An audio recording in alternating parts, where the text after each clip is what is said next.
기도드리겠습니다. 청소년들을 사랑하시는 하나님, 이 시간 청소년들을 위해서 기도합니다. 지금까지 지키시고 돌보셔서 건강하게 잘 자라게 하시고 믿음의 청소년이 되게 하시니 감사합니다. 청소년 때에 하나님을 인격적으로 만나게 하셔서 건강한 신앙이 세워지게 하시고 예수님을 나의 구주로 고백하게 하여 주옵소서. 하나님, 많은 청소년들이 무엇을 위해서 살아가야 하는지 몰라서 방황하고 있습니다.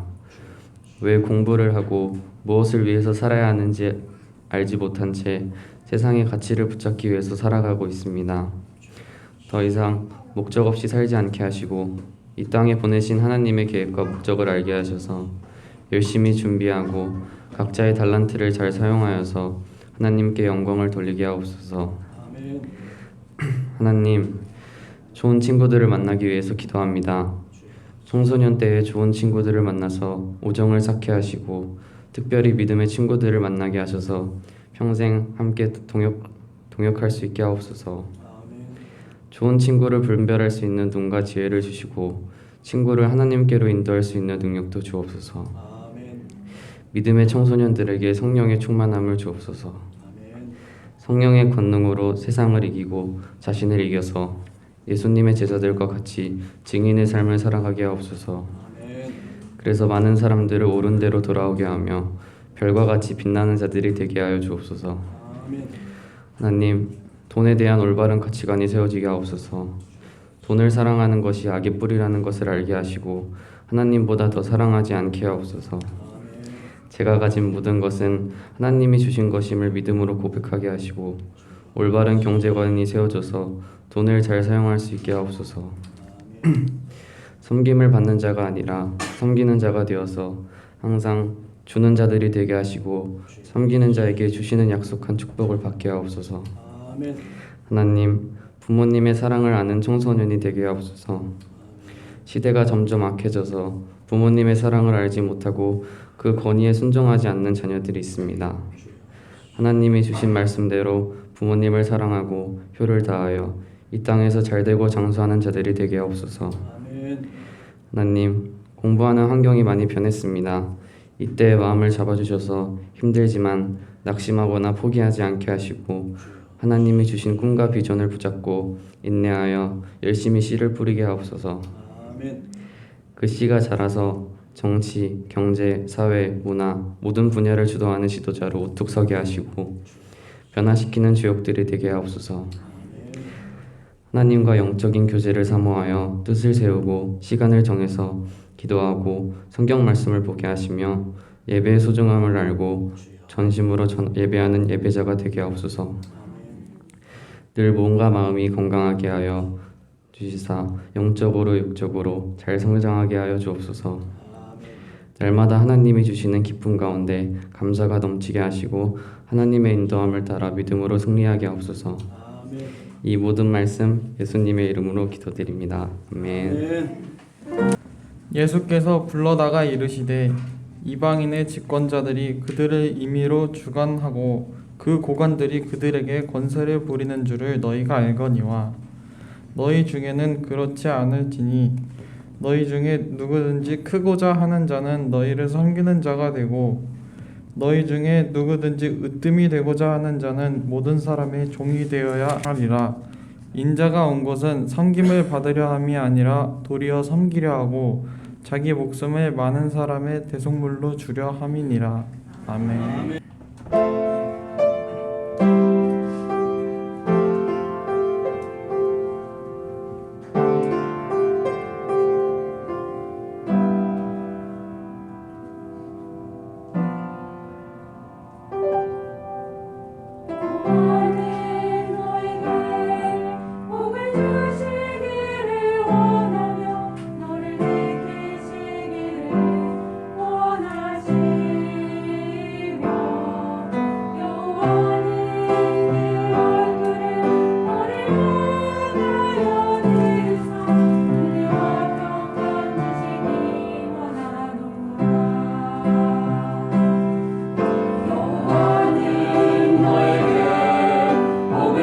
주시기를 원하며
우리 또 청소년들이 주일학교 학생들이 나와서 기도하고 또 성경 봉독을 하니까 훨씬 새로운 맛이 또 새로운 어떤 분위기를 느낄 수 있지 않을까 생각합니다.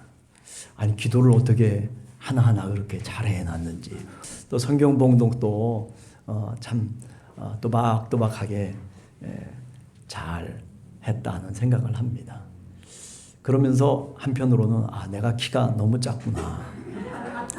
주일학교 학생들이 키가 보통 한 175가 넘어가는데 저는 이제 뭐 160 왔다 갔다 하면서 점점 줄어들고 있는 형편이니까 뭐 말할 필요도 없지 않을까 생각합니다. 저는 늘 사순절이 이렇게 돌아오면은 예수님의 생애부터 한번 쭉 돌이켜 봅니다.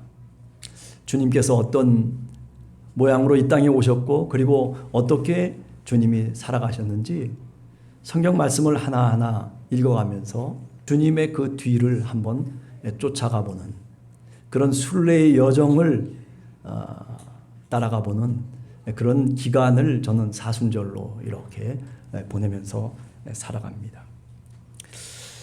우리가 지난 주일들을 쭉 지나면서 몇 가지 제목을 여러분들이 혹시 기억하실지 모르겠습니다만은 우선 첫 번째로는 예배가 회복되는 신앙인을 얘기했었습니다. 그 다음에 예배가 회복되는 신앙인을 얘기하고 그리고 그 다음에는 무슨 신앙인을 얘기했죠?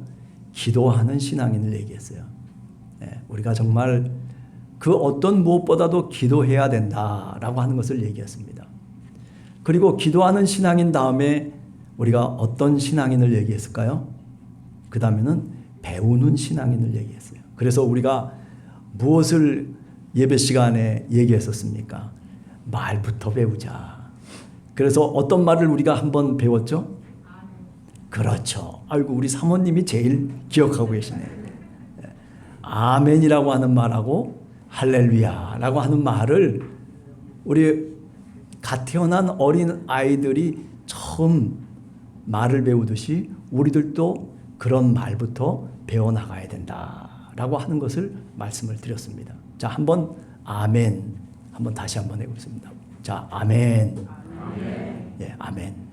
모든 사람들은 기도하고 난 다음에 아멘 하고 뒤에 아멘을 붙이는데 그런데 예수님은 그렇게 하질 않았어요. 예수님은 앞에 아멘을 했어요. 아멘, 아멘, 레고 휘민. 진실로 진실로 내가 너희에게 이르노니. 그 앞에 아멘을 붙였어요. 그게 예수님의 독특한 어법 가운데 하나다. 그렇게 학자들은 얘기를 합니다. 무엇보다도 우리가 먼저 하나님 앞에 아멘 하고 믿음으로 살아가는 겁니다. 아멘만 잘해도 하나님의 놀라운 은혜가 여러분들에게 또 우리 교회 위에 있을 줄로 분명히 믿습니다. 아멘. 예, 그렇습니다. 자, 오늘은 베푸는 신앙인이에요. 베푸는 신앙인. 우리 한국 교회가 그래도 많이 좋아졌다라고 얘기하지만은 그러나 세상을 섬기고 그리고 나 아닌 다른 사람들을 우리가 섬기면서 사는 데 있어서는 굉장히 인색하다 그렇게 이야기를 하고 있습니다. 예. 여러분들은 어떻게 살아가고 계십니까? 예. 사람이 누군가에게 뭔가를 베푸는 것은 내가 여유가 있어서 베푸는 것은 아닙니다.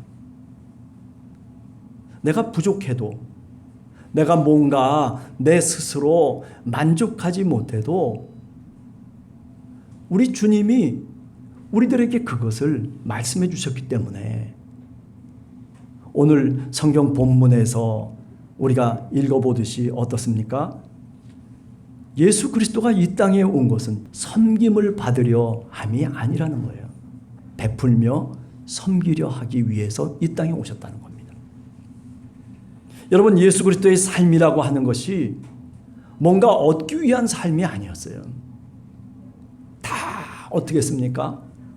나누고 베풀어 주었던 삶입니다. 하나하나 아낌없이 자신을 쫓아다녔던 많은 무리들에게 또는 제자들에게 자기의 것을 다 베풀어 주신 분이 누구냐면 바로 예수 그리스도 우리의 주님이십니다.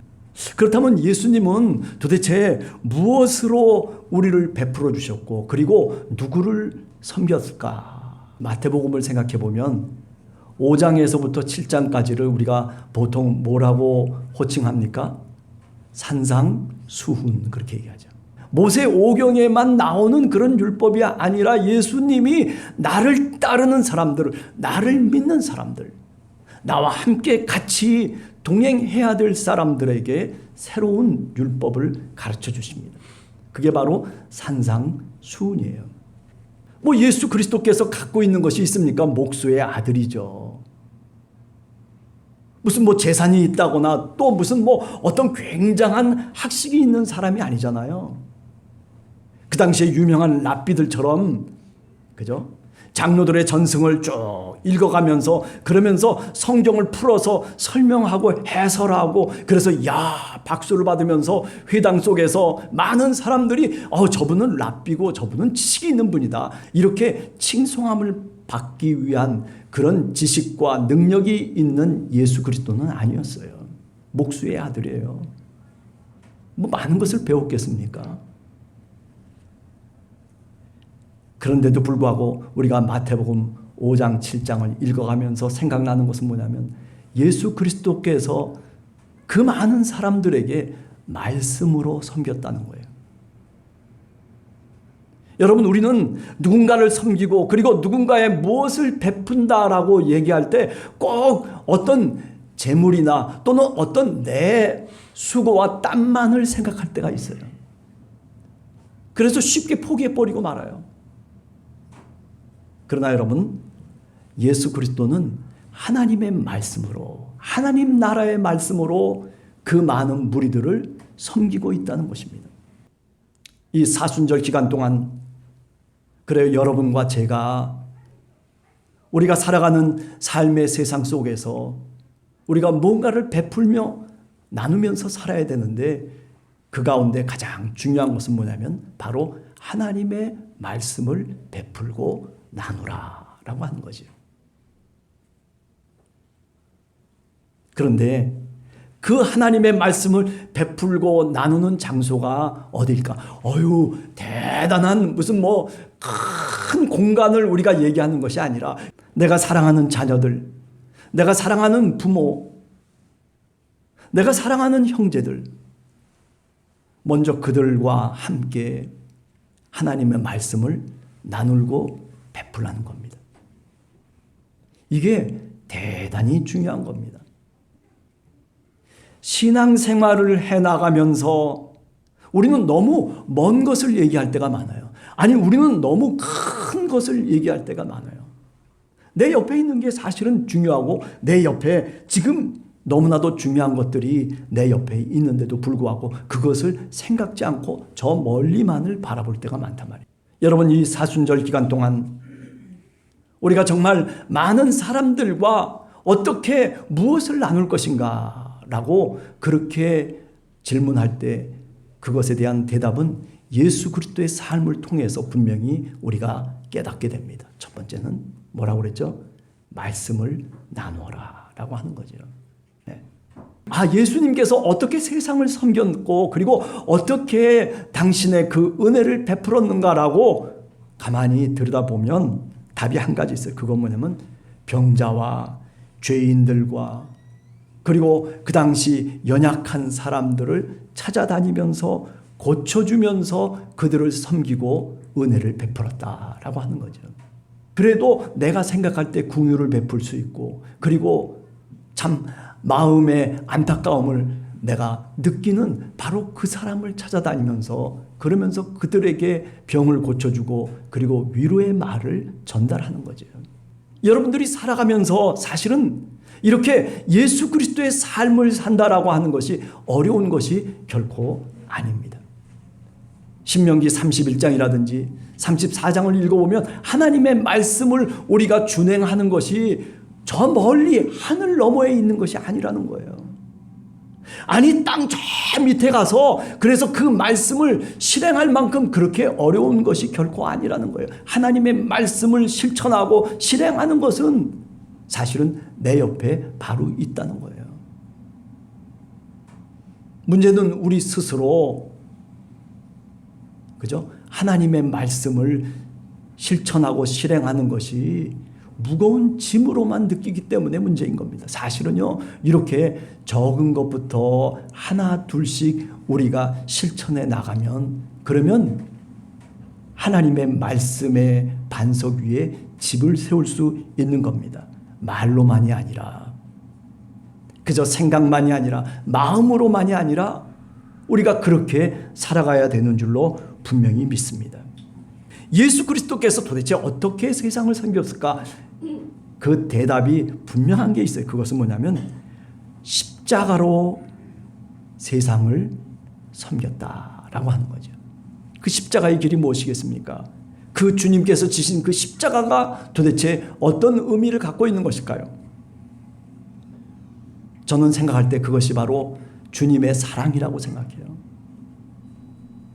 주님이 용서하시는 그 용서라고 생각해요. 긍휼한 마음이라고 생각해요. 결국 세상을 향해서, 많은 제자들과 따라오는 무리들을 향해서 말씀과 사랑과 용서를 통해서 그가 세상을 섬기고 있다는 것이죠. 사랑하는 성도 여러분, 우리들도 예수 그리스도를 쫓아가는 사람입니다. 주님의 이름으로 모여있는 이 신앙의 공동체, 함께하는 교회입니다. 여러분과 제가, 그리고 우리의 교회가 세상을 향해서 어떻게 우리가 손을 내밀어주고, 그리고 어떻게 우리가 섬기면서 살아가야 될지, 여러분 한 사람 한 사람과 저 자신에게 사실은 하나님의 뜻이 이루어지는 그 통로가 되기를 하나님께서는 오늘도 원하시고 있다는 사실입니다. 이 사순절 한 주간을 살아가시면서 주님의 삶을 묵상하시면서 이런 예수 그리스도의 모습을 우리 삶 속에 실천해낼 수 있는 그런 여러분과 제가 되기를 간절히 소원합니다. 자, 그리고 난 다음에 두 번째는 우리가 그러면 어떻게, 그죠? 이렇게 베풀며 그리고 어떻게 우리가 살아야 되겠는가라고 하는 또 다른 문제를 다시 한번 생각하게 됩니다. 예수 그리스도가 사셨던 그 당시에 많은 바리새인들과 종교 지도자들은 은밀하게 보시고 은밀하게 우리와 함께 소통하시는 그 하나님을 그들은 깨닫지 못했습니다. 그저 남루한 옷을 입고 나는 금식함네 하고 다른 사람에게 보이기 위해서 그렇게 애썼던 그런 모습을 우리 주님께서 비판하고 있습니다. 구제를 하면서 주님께서 하시는 말씀이 뭡니까? 오른손이 하는 것을 어떻게? 왼손이 모르게 하라. 그렇게 말씀하셨어요. 구제를 하고 내가 저렇게 베풀고 있습니다라고 하는 것을, 그것을 나팔을 부는 것처럼 그렇게 살아가지 말고 그냥 조용하게. 예수 그리스도께서는 그렇습니다. 기도하면서 굉장히 대단한 사람인 것처럼 자기 자신을 내세우고 있는 그 바리새파 사람들과 그리고 제사장들과 종교 지도자들을 향해서 뭐라고 얘기합니까? 그렇게 기도하지 말라는 거예요. 어떻게 기도하라고요? 골방에 들어가서 뭐라고 얘기하냐면 문을 닫고 기도하라고 얘기합니다. 여러분, 그래요. 우리가 정말 은밀하게 우리와 함께 하시면서 우리를 지금 오늘 또 코람데오 하나님 앞에서 하나님이 나를 보고 있다라고 하는 그런 간절한 심정 속에서 사실은 우리가 주님을 대면하면서 기도하는 겁니다. 동네방네 떠들면서 그래요, 나 기도 잘합니다 라고 해서 그렇게 기도하는 게 아니죠. 오늘 우리 청소년들 다 기도할 때 그 기도문을 보세요. 저는요 설교보다 낫다고 생각해요. 한자 또박또박 기도하는 그 기도의 내용들이 마음에 정말 와닿습니다. 은밀하게 보시는 하나님, 그분을 우리들도 주님만 보는 것이 아니라 우리들도 그 은밀하신 하나님을 보시는 여러분들의 영안이 열리고 믿음의 눈이 열리기를 간절히 주님의 이름으로 축원합니다. 결론적으로 얘기를 한번 해보려고 합니다. 우리가 어떤 신앙이 돼야 되겠느냐, 그죠? 결론은 그래요. 세상을 향해서 또는 우리가 살아가는 삶의 자리 속에서 뭔가 조그만 것이라도 나눌 수 있는 신앙인이 되라라고 하는 겁니다. 네. 나눌 수 있는 신앙인. 출애굽기 33장 19절에 보면 여호와께서 이르시되 내가 내 모든 선한 것을 네 앞으로 지나가게 하고 여호와의 이름을 네 앞에서 선포하리라. 나는 은혜를 베풀 자에게 은혜를 베풀고 긍휼히 여길 자에게 긍휼히 베푸느니라. 네. 주님의 말씀이에요. 은혜를 베풀 자에게 은혜를 베풀고 긍휼히 여길 자에게 긍휼히 베풀어라 라고 하는 거예요. 오늘 우리의 삶의 자리 속에서 우리 자신을 한번 뒤돌아보면 저 자신부터가 그래요. 옛날에는 기도할 때도 눈물을 흘리면서 주님 앞에 기도했어요. 네. 뭐 별거 아닌데도 왠지 마음속에 울컥한 마음이 생기면서 그러면서 정말 주님의 십자가가 바로 보여지고 그리고 주님의 그 깊은 사랑의 마음과 용서의 마음을 가슴속에 품을 때 그럴 때 내가 눈물을 흘리면서 주님 앞에 기도했어요. 그런데 지금은요 눈물 하나도 안 나와요. 이게 어떻게 된 일이에요? 옛날에는요 정말 힘든 일이 있으면은 교회에 나와서 교회가 뭐 그렇게 뭐 깨끗하고 뭐 그저 기도할 수 있는 여건이 있는 게 아니잖아요. 그런데도 불구하고 마룻바닥인데도 불구하고 그런데도 그 마룻바닥에서 무릎을 꿇고 하나님께 두 손을 모으고 그리고 기도를 했습니다. 간절한 마음으로 감사하면서 주님 앞에 기도를 했어요. 목사님, 세상이 지금 바뀌었습니다. 목사님, 지금은 그렇게 해서는 안 됩니다. 가끔 저한테 그렇게 말씀하시는 분들이 많아요. 그런데 여러분, 우리는요 초심을 잃었어요. 코로나라고 하는 이 3, 4년의 이 어간 속에서 우리는 더욱더 우리 자신이 얼마나 초심을 잃었는가라고 하는 것을 우리는 너무나 뼈저리게 오늘도 느끼면서 살아가고 있습니다. 네. 저는 그래서 오늘 이 사순절 한 주간을 사시면서 제가 실천적인 몇 가지의 과제를 드리고 싶어요. 네. 한번 요 주간 동안 그저 누구든지 좋아요. 여러분들의 옆에 있는 이웃이든지 아니면 여러분들의 동료든지 직장의 친구든지 누구든지 부모든지 형제든지 상관없어요. 한번 공짜로 식사를 대접해 보세요. 저한테도.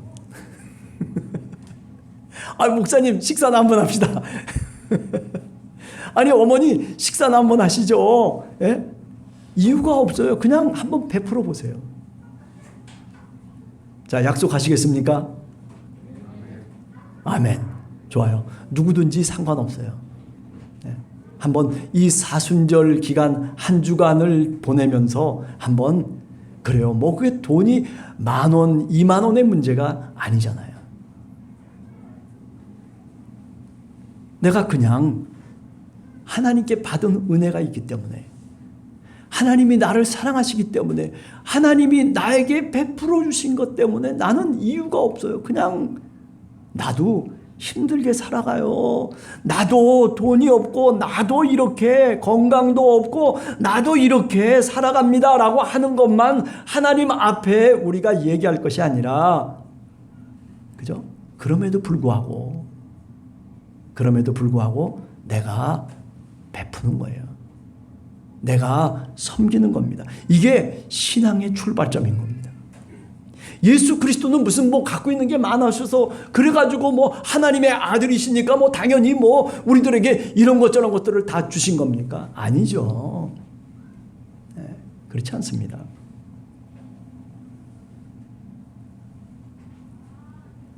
우리가 누가복음 10장에 보면 선한 사마리아인의 비유가 있어요. 그죠?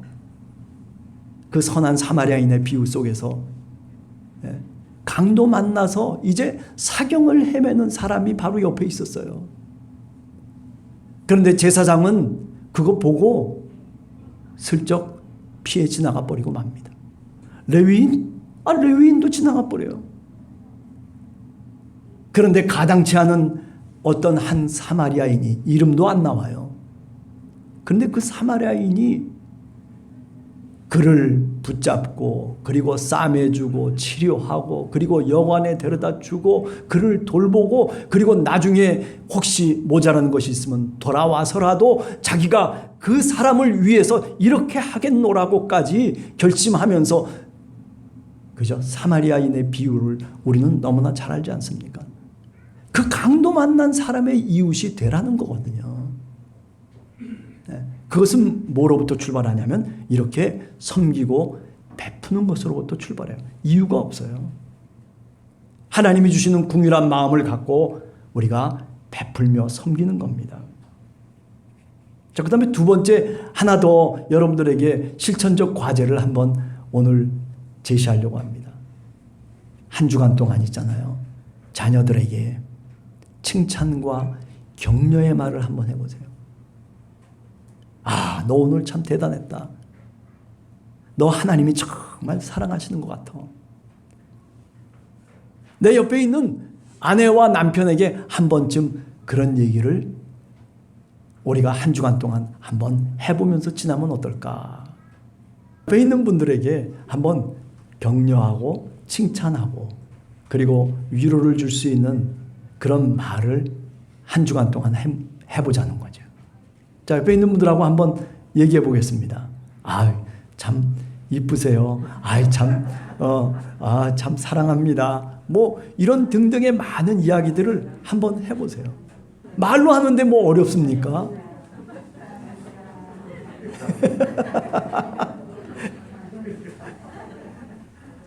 전도사님 사랑합니다. 최혁근 권사님 건강하세요.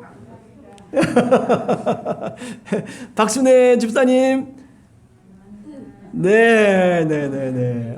멀리 계신 게 아니라 가까이 계신 분들이에요. 네. 우리 다 사실은 그래요. 네. 그저 힘들지만 누구나 다 힘들게 살아가요. 그러나 그 속에서 우리가 서로 이렇게 좋은 말들을 나눌 수 있으면은, 여러분들 사순절 기간 동안만큼은 그런 아름다운 일들이, 아름다운 말들이 여러분들의 삶 속에 넘쳐나기를 바랍니다. 같이 기도하겠습니다.